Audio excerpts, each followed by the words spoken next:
দর্শক, বিরতি থেকে ফিরে আসলাম, আবার আলোচনায় ফিরে যাচ্ছি।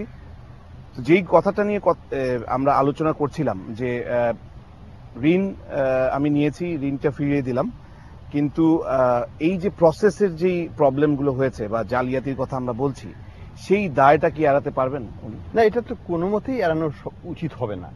কারণ আমাকে একটা জিনিস মনে রাখতে হবে যে মোরাল হ্যাজার্ডটা আমি কিভাবে ক্রিয়েট করি। আমাকে প্রথমেই ধরতে হবে যে যে প্রসেসে তুমি ঋণটা নিয়েছো সেই প্রসেসটা ঠিক ছিল কি ছিল না, সেটা কি আইনসঙ্গত ছিল কি ছিল না। যদি প্রসেসটাতেই ভুল হয় তাহলে সেই প্রসেসের জন্য তাকে দায়বদ্ধতা স্বীকার করতেই হবে এবং আইনানুগভাবে তাকে মোকাবেলা করতে হবে। এটা একটা জিনিস। এই প্রসেসটার গ্রাউন্ডে আমি একটু মামুনের জিজ্ঞেস করি যে এই প্রসেসটা ফলো হয়নি, সেই জন্য আসলে দোষী কে হবেন? দুজনই হবেন না? দুই পক্ষই অবশ্যই।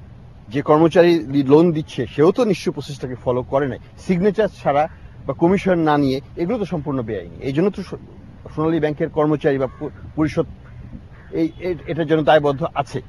এবং সেই সাথে আমি যদি প্রাইভেট সেক্টরের রিপ্রেজেন্টেটিভ হিসেবে আমি যদি লোনটা নিয়ে থাকি উইদাউট ফলোইং দোজ থিংস, এবং যদি এটাও সত্যি কথা যে ওই ধরনের জিনিস বিনা পয়সায় হয় না, একটা আদান প্রদান হয়ে থাকে ফাইন্যান্সিয়ালি, এবং সেটাও কিন্তু দুদক চাইলে অবশ্যই খাতিয়ে দেখে বের করে ফেলতে পারবে যে কি ধরনের ট্রানজ্যাকশন এখানে ফাইন্যান্সিয়াল হয়েছে। আমার মনে হয় না ফাইন্যান্সিয়াল ট্রানজ্যাকশন ছাড়া কোনো অপকর্ম দুনিয়াতে হয় না।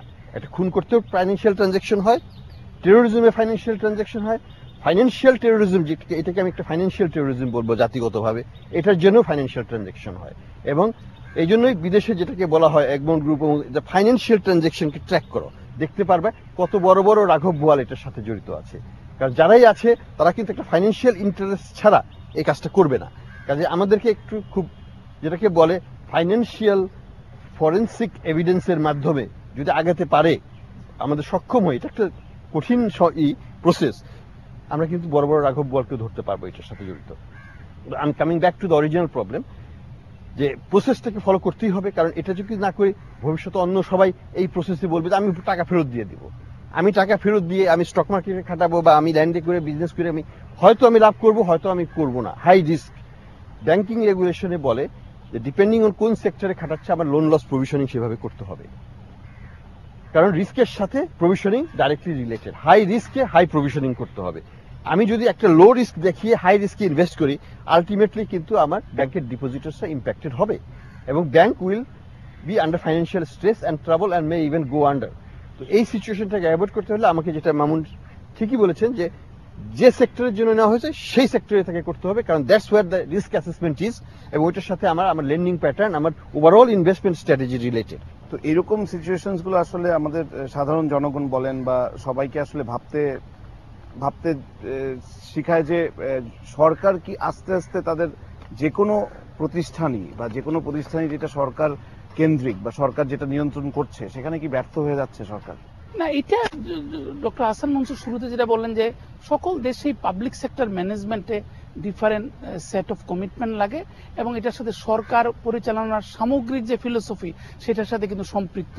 সরকার কিংবা রাজনৈতিক দল যেটি সরকার পরিচালনা করছে তাদের ultimate commitment to financial discipline, ultimate commitment to governance, ultimate commitment to যে অ্যাকাউন্টেবিলিটি, তারা কিভাবে তাদের প্রতিষ্ঠানগুলোকে পরিচালিত করবে এবং তাদের ভবিষ্যৎ কি, তাদের ভবিষ্যৎ দূরদৃষ্টি আছে কিনা, তারা কোথায় নিয়ে যেতে চায়।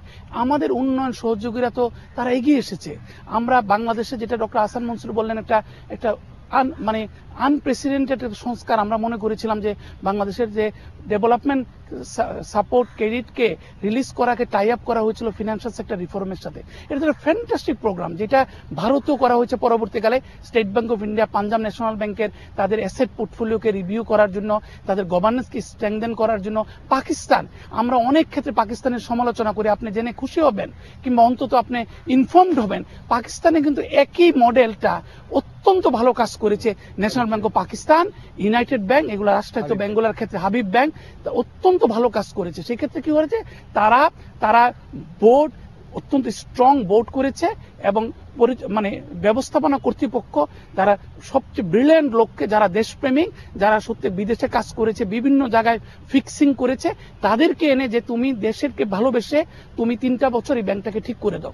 সেও কিন্তু তাকে সর্বোচ্চ এম্পাওয়ারমেন্ট করা হয়েছে প্রধানমন্ত্রীর অফিস থেকে, অর্থ মন্ত্রণালয় থেকে, যে হোয়াট এভার ইউ ওয়ান, তুমি মনে করো আমানতকারীদের স্বার্থ রক্ষার জন্য, সাধারণ জনগণের স্বার্থ রক্ষার জন্য, দেশের অর্থনীতির ভবিষ্যতের সাথে সামঞ্জস্য রেখে যে কোনো ধরনের কাজ উদ্যোগ তুমি নিবে, আমরা তোমাকে সাপোর্ট করবো। তারপরে কিন্তু